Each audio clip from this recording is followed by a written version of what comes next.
کیا مجھے یہ نہیں بتایا گیا کہ تو دن کو روزہ رکھتا ہے اور رات کے وقت قیام کرتا ہے؟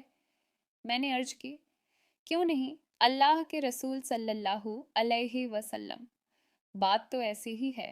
نبی کریم صلی اللہ علیہ وسلم نے فرمایا، تو ایسا نہ کر بلکہ روزہ رکھ اور افطار بھی کر، یعنی کچھ چھوڑ بھی دیا کر، اور قیام بھی کیا کر اور سویا بھی کر، اس لیے کہ تیرے جسم کا تجھ پر حق ہے، تیری آنکھ کا بھی تجھ پر حق ہے، اور تیری بیوی کا بھی تجھ پر حق ہے۔ صحیح بخاری کی حدیث میں یہ بات واضح ہے۔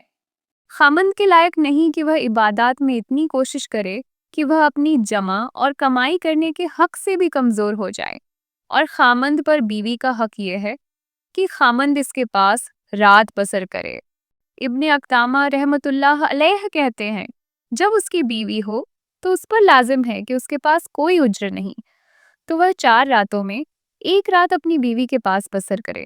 ابن تعمیم رحمۃ اللہ علیہ کہتے ہیں، اور بیوی کی خواہش خامند پر شرعی تقاضا پورا کرنا اور جمع واجب ہے جب تک کہ خامند کا بدن کمزور نہ ہو، اور اگر وہ آپس میں تنازع کا شکار ہو جائے تو خامند پر قاضی نفع کی طرح اسے بھی مقرر کر دے۔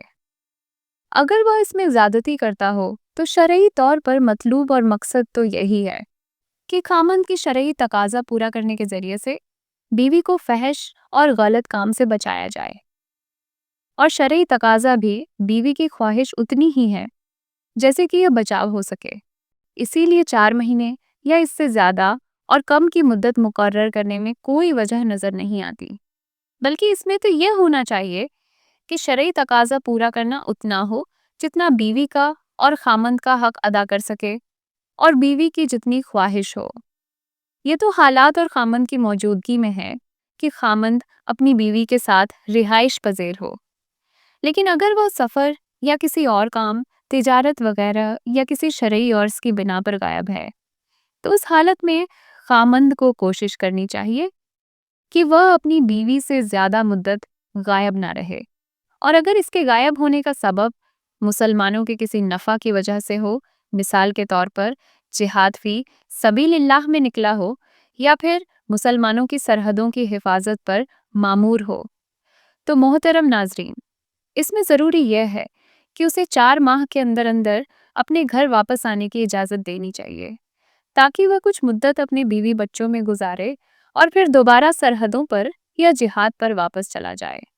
حضرت عمر بن خطاب رضی اللہ تعالیٰ عنہ کی ریاست اور حکم یہی تھا کہ انہوں نے فوجی اور سرحدی محافظوں کے لیے یہ مقرر کیا تھا کہ وہ اپنی بیویوں سے 4 مہینے تک دور رہے، اور جب مدت پوری ہو جاتی تو انہیں واپس بلا لیا جاتا اور ان کی جگہ ہر دوسرے کو بھیج دیا جاتا۔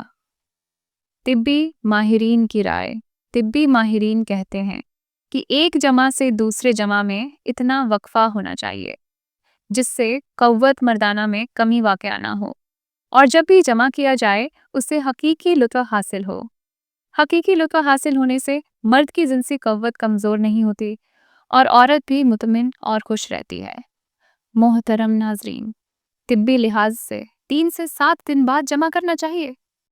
3 دن مادہ تلید بنتے ہیں اور 4 دن بعد تخلیل ہو کر جسم کا حصہ بن جاتے ہیں، کیونکہ دن میں 2 بار یا روزانہ جمع کرنے سے چند ہی روز میں شدید کمزوری، سستی اور بلڈ پریشر کا مسئلہ لاحق ہو سکتا ہے، اور اکثر جوڑوں کا پانی ختم ہو جاتا ہے۔ جوانی میں گھٹنے آواز کرنا شروع کر دیتے ہیں۔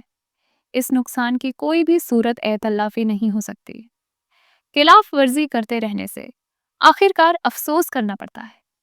اس سے جسمانی اخراج بار بار نہیں ہو سکتا، کیونکہ یہ چیز انسانی جسم میں وافر مقدار میں نہیں ملتی۔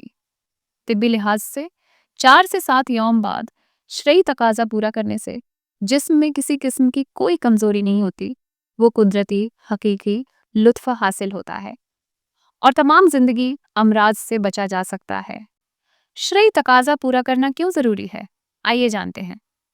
نمبر 1، شرعی تقاضا پورا کرنا انسان کی فطری ضرورت ہے جو نسل نسل کی بقا اور افزائش کے لیے اہم ہے۔ یہ جنسی خواہش کو پورا کرتی ہے جو انسان کی حیاتی ساخت کا حصہ ہے۔ نمبر 2، یہ شوہر اور بیوی کے درمیان قربت اور محبت کو بڑھاتی ہے، جو نسل نسائی کی بقا اور افزائش کے لیے اہم ہے۔ یہ جنسی خواہش کو پورا کرتی ہے، جو انسان کی حیاتی ساخت کا حصہ ہے۔ نمبر 2، یہ شوہر اور بیوی کے درمیان قربت اور محبت کو بڑھاتی ہے۔ جذباتی تعلق کے مضبوط ہونے سے دونوں کے درمیان اعتماد اور سکون پیدا ہوتا ہے۔ نمبر 3، شہی تقاضا پورا کرنے سے جسمانی صحت پر مثبت اثرات مرتب ہو سکتے ہیں، جیسے دل کی صحت بہتر ہوتی ہے، خون کی روانی میں بہتری آتی ہے۔ نمبر 4، شہی تقاضا پورا کرنا انسانی نسل کی تسلیل کے لیے بہت ضروری ہے، اور اس کے ذریعے خاندان کی تشکیل مکمل ہوتی ہے۔ یہ ضروری ہے کہ شہی تقاضا پورا کرنے کے دوران دونوں افریق کو رضامندی، احترام اور جذبات کی اہمیت دی جائے تاکہ یہ عمل مثبت اور خوشگوار ہو۔ محترم ناظرین، یہ تھی آج کی ہماری ویڈیو، جس میں بتایا گیا ہے کہ شہی تقاضا پورا کرنا کتنے دن بعد کرنا چاہیے اور شہی تقاضا پورا کرنا کیوں ضروری ہے۔ دعا ہے اللہ رب العزت ہمیں اپنی بیوی کے ساتھ حسن سلوک اور محبت سے رہنے کی توفیق عطا فرمائے، اور ہمیں اپنی بیوی کے ساتھ شرعی حقوق کے مطابق شہی تقاضا پورا کرنے کی طاقت اور توفیق عطا فرمائے۔